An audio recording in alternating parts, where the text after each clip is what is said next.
Hello and welcome back to the MLB DFS slate breakdown for Thursday, July 3rd. We're here. We are at the end of the week. I will not be having a show tomorrow on the 4th of July as I will be spending the day with my family. I hope you guys have a great 4th of July holiday. Have a great weekend, but right now we got to get down to business, make some more money. We are going to today's main slate, MLB DFS. We will start off by going through the perfect lineups, the winning lineups from yesterday, then into today's pitchers to consider and some stacks. Now, before we get into all of that, I am your host, Tyler Wiemann, and come join us at LineStar. We do have a free 7-day trial through the app stores, Android or iOS. Try us out there. Now, let's jump in and see what we can uncover on this glorious day. And let's get to these perfect lineups. So, starting on DraftKings, our perfect lineup for today, or for yesterday, was Nathan Eovaldi and Hunter Brown. Hunter Brown got it done in Colorado. He was chalky, but he's just too good of a pitcher versus a poor team. And then Nathan Eovaldi, 9,300, 23. I was very worried about his pitch count. He only went 72. He went, 12 more pitches or so than I expected. But he went 5 innings, 0 earned runs, 5 Ks, got it done, was good enough at 9,300 just because pitching didn't have a great day as a whole yesterday. So Eovaldi was a pitcher you wanted on DraftKings. Then we had a 2-man ATL stack, a 2-man Toronto stack, a 2-man Mets, and then a few one-offs. CEH hit a grand slam.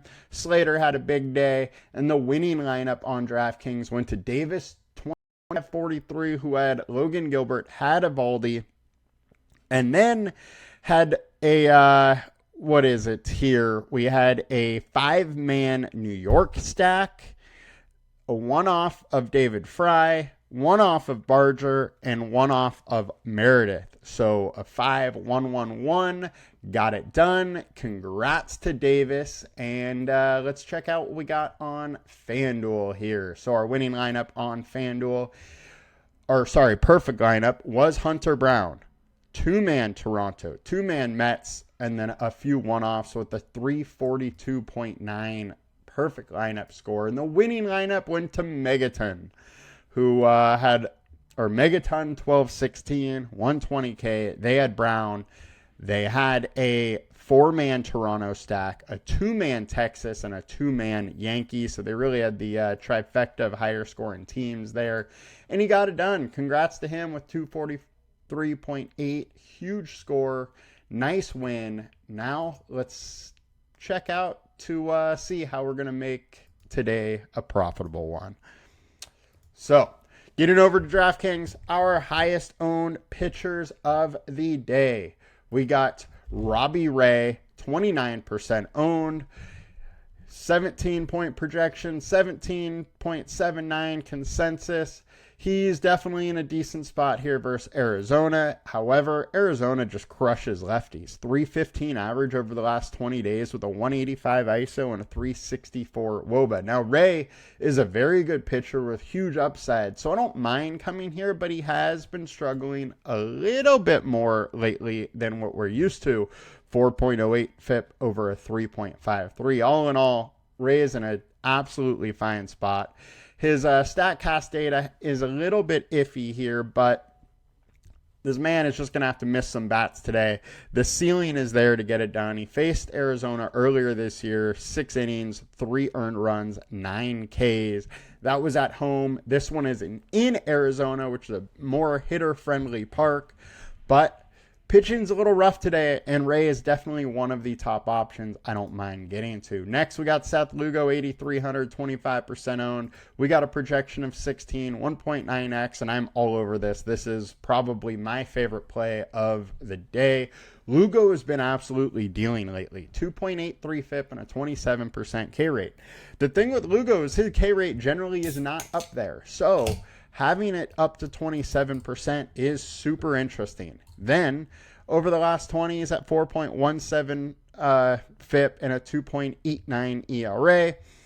Huge difference there, but he is just one of those guys that somehow gets out of trouble all of the time. K rate 21%. He's been pitching a little bit better recently than his true self probably, but I don't mind going back there. Now, Seattle has been raking versus righties, but he is averaging 22% more fantasy points while away, and we're at the number one pitching park here. So he's got a couple bonuses. He's not in the easiest spot in the world, but I think he's a very good pitcher, and he just shut down the Dodgers, the Padres, the Rangers, who we've liked to pick on, but now they are starting to hit. So it's a decent spot here for Lugo, and I think he's just too cheap at 8,300. Next, we got Logan Evans, 6,700, 15-point projection. This projections up there. Now, my worry here is that we have a 5.02 FIP over the last 5 and a 3.6 ERA. Big difference. You know, we don't have a ton of sample size to go off of Logan Evans, and so that does worry me big time here. StatCast data, you know, people are teeing him up a little bit. 37.5% line drive rate, only 16 batted balls with 2 barrels. You know, that's kind of up elevated a little bit, but the splits are in his favor. Kansas City hasn't been great versus righties. 6,700 is fine. I don't mind having a little bit, but I'm not going to go overboard. Next, we got Brandon Pfaff, 22% own versus the Giants here. So 8.5 game total, right around everybody else. The last game being the Mariners and Royals is the only one that is lower. Brandon Pfaff is in a decent spot here. So we have Robbie Ray, who is definitely the better pitcher here, but Giants are only minus 126 favorites over the Diamondbacks. So this is a close game, which leads me to believe that Pfaff could have a decent outing, and we know he is a little bit boom bust. 4.73 FIP over his last 20, 4.62 over the last 5. Neither of those are great numbers, but he brings a little K upside. When he's on, he can definitely get us mid-20s at his price. Now, the Giants have had the better of him in the past. Earlier this year, 4 innings, 4 earned runs, 3 Ks, but at San Francisco, and he does average 20.6% more fantasy points at home. There's a 20-plus outcome possibility out of him. I don't mind a little bit. Cade Horton, 6,200. If you want to go here, you can. I think there is a reason. My issue is 16% K rate, 15% K rate. Just the upside isn't totally there for me to take a chance on him. Clark Schmidt, 8,900 versus Toronto Blue Jays, 3.35 or 3.7 FIP over the last 5, 4.05 over the last 20. And he has about a 24% K rate, you know, over pretty much both time frames. The average is 24.1. Over the last 20, he's at 23.6. All in all, I think it's a decent spot. He is versus Toronto, who has been hitting well. They don't strike out a ton, but at 8,900 on a poor pitching day, I don't mind going to one of the better pitchers on the slate that's going low owned. Might take a chance and get some. Next, we got David Peterson, 8,500 versus Milwaukee, 3.65 FIP over his last 20, 3.54 over the last 5. Issue with him is the K rate, 19.7% over the last 20. His StatCast data is great. He's better at home, 25.6% more fantasy points at home. It's not the easiest spot in the world. Milwaukee's been raking lately over the last 20 with a 340 average, almost 200 ISO and 413 WOBA. You don't really want to face them as a lefty, is pretty much how it breaks down. But once again, he's a solid pitcher on a slate that doesn't have a ton of spots. I would rather take a chance with a solid pitcher in a tough outing than a bad pitcher trying to have a great outing. Now, next we got Chris Bassett, 7,600. Another one. He's a solid pitcher, has huge ceiling when he gets it done, but he's versus the Yankees. That is the issue. But he is averaging 64% more fantasy points while home. He's home in this matchup. His FIP numbers are solid. His StatCast data is solid. Recent form has been good, and he's probably been getting a little unlucky. I don't mind going to here to this spot versus the Yankees. Yankees put up a solid score yesterday, but Bassett can totally shut them down. He has in the past. 6 innings, 0 earned runs, 8 Ks last year out of them. 6.1, 1 earned run, 5 Ks last year. The year before, 7.2, 0 earned run, 12 Ks. He can have a ceiling versus them, even though he got crushed in New York earlier this season. I'm very interested in some Bassett going pretty much unowned here. Next, we got to go to Jose Soriano versus the Braves. 3.28 FIP over his last 20 starts, 2.44 over the last 5. Over the last 5, he also has a 28% K rate. He keeps the ball on the ground, 60% ground ball rate. We have great hitting weather in Atlanta today, but that won't matter if the ball stays on the ground. I'm very interested in Soriano also going unowned. Really interesting how a lot of pitchers I like today are going very, very low owned. I don't think you have to go to Robbie Ray if you don't want to. There's definitely room to get different. Now, Robbie Ray totally could get blown up, but he also totally could get 10 Ks. So I'm going to have some, but I'm not going to be overweight the field on him for sure today.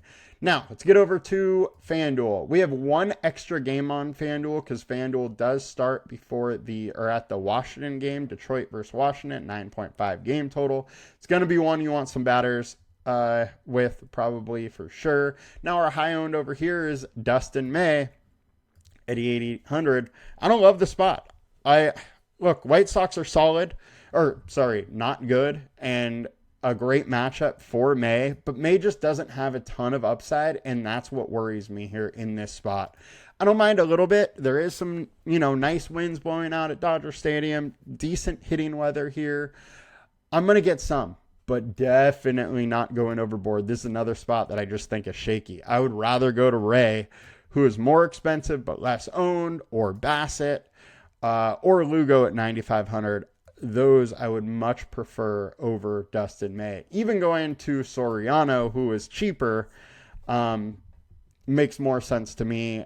I just don't love that ownership on May, that guy that doesn't have a ton of upside there. He's in a great spot versus the White Sox, but he's been shaky, and I would rather lean into variance than go there. Now, let's get on to some stacks. Our highest owned stacks of the day. We got the Dodgers versus Savali. Savali's been decent. 4.67 FIP over his last 20. 4.65 over the last 5. He does limit runs. The ERA over 3.73 over the last 20. 4.15 over the last 5. But Dodgers can absolutely get to anybody, so I don't mind going there. Although 115% ownership on the highest owned stacks is super, super high. Sorry, mouth is getting a little dry there. So I don't love this super high ownership. I'm going to have some Dodger stacks, but I'm not going to go crazy on them. Highest projected. We got Dodgers and Yankees and Angels. This Angel spot is super, super interesting to me. I liked it yesterday. I might like it more today versus Elder. There very well could be some Elder abuse in this game. Yankees versus Bassett. It's a boom-bust matchup. I don't mind getting a little Yankees, but I do really like Chris Bassett on this slate. Our highest value stacks of the day, we got White Sox versus May. There's leverage here, and it's a cheap stack. I don't mind a little bit of the old White Sox. Next, our highest ceiling, Dodgers, Diamondbacks, Cubs, Toronto, Arizona versus Ray. Ray can get blown up. He has his games where he doesn't have control, walks a couple guys, and then if, there's a couple big hits, all of a sudden, he's giving up 5 runs in 2 innings, and you're into a poor bullpen. Giants bullpen's not poor, but you're into the bullpen. Don't mind Arizona stacks as a leverage play. Cubs versus Cleveland and Joey Cantillo. Also a great spot. Good, very good hitting team. And Cantillo is a 6.94 FIP over his last 5. We covered the Dodgers. Toronto versus Schmidt. Schmidt's been solid, but Toronto's also hitting well. I don't love it. don't mind going there a little bit. Milwaukee versus David Peterson. They've been absolutely raking versus lefties, which makes this have some sense. Cubs we covered, and let's check out the teams tab. Highest implied run total, 5.5 of the Dodgers, 0.6 higher than anybody. You may need to have some Dodgers. I'm just not going to go overboard because they are high priced. Braves, 4.9 versus Soriano. Terrible bullpen behind Soriano. The key here will be getting Soriano out of this game quickly. Braves went nuts versus that bullpen yesterday. They got to the bullpen a little early, and with that, went nuts. That's what they're going to need to do again today. Mets versus Quintana. Quintana's a solid pitcher that limits runs, so I don't totally love that Mets play, especially when they haven't been hitting that well. If I get a little, fine. Cleveland, love it. Cleveland. Cubs versus Cleveland, love it. Gonna have a bunch. New York versus Bassett. I want to play both sides of that matchup. Gonna have a little bit, but I will not go overboard because Bassett at home is dangerous. Giants versus Paft. Another spot that I don't mind playing both sides. Paft can absolutely get lit up. He's allowing a high hard contact rate, high average exit velocity. The bullpen behind him is terrible. Could be a great spot. Arizona versus Ray, we covered. Angels, elder abuse is likely coming. 4.83 FIP over his last 20, 6.06 over the last 5. High hard contact, high average exit velocity. I think it's a great spot. Only downside is they got a good bullpen when you get into the bullpen. Toronto, don't mind it. Cleveland, you can go versus Horton if you want, but he has been a decent pitcher. Milwaukee versus David Peterson. Seattle versus Lugo. I don't love it. KC versus Logan Evans. Absolutely will get some leverage KC stacks, but not go overboard on it. That's going to do it for us today, guys. We will be back next week. I hope you guys have a great weekend. Be safe. Let's make some money. And please like, comment, and subscribe. Talk to y'all later. Peace.